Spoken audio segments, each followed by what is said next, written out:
ఎప్పుడైనా ఎక్కడైనా మీ చేతిలోనే వార్తా ప్రపంచం.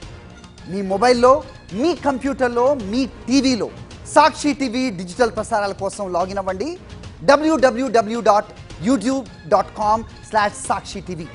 సబ్స్క్రైబ్ సాక్షి టీవీ యూట్యూబ్ ఛానల్. రజనీకాంత్ హీరోగా నటించిన కూలీ సినిమాలో అక్కినేని నాగార్జున విలన్ గా నటించారు. అయితే నాకు తమిళ్లో కూడా ఫ్యాన్స్ ఉన్నారు. కూలీలో ఆయన పాత్రకు అక్కడి అభిమానులు ఫిదా అవుతున్నారు. అయితే మూవీ ఇంటర్వ్యూలో నాగార్జున నటించిన సినిమా నుంచి ఓ హిట్ సాంగ్ ను ప్రదర్శించాలని కోరారు. దీంతో థియేటర్ యజమానులు కూడా ఆ పాటను ప్రదర్శించి నాగ్ ఫ్యాన్స్ ను ఖుషీ చేశారు. కూలీ సినిమాకు మిశ్రమ స్పందన వస్తున్నప్పటికీ కలెక్షన్స్ పరంగా దుమ్మురేపుతోంది.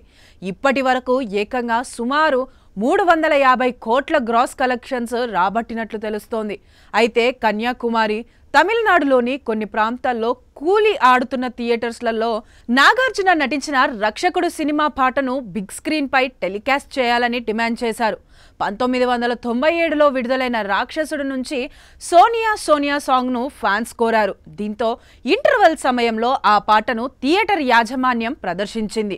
ఏఆర్ రెహమాన్ మ్యూజిక్ కు నాగార్జున, సుష్మితా సేన్ వేసిన స్టెప్పులకు ఫ్యాన్స్ కూడా దుమ్మురేపారు.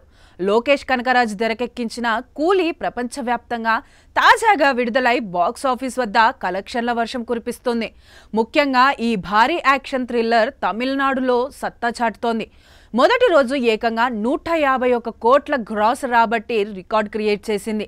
తమిళ్ సినిమా ఇండస్ట్రీలో మొదటి రోజు కలెక్షన్స్ పరంగా ఇదే టాప్. ఇందులో రజనీకాంత్తో పాటు నాగార్జున, శృతి హాసన్, ఉపేంద్ర, సౌబిన్ షాహిర్, సత్యరాజ్, చతిరారాం ప్రధాన పాత్రల్లో నటించారు.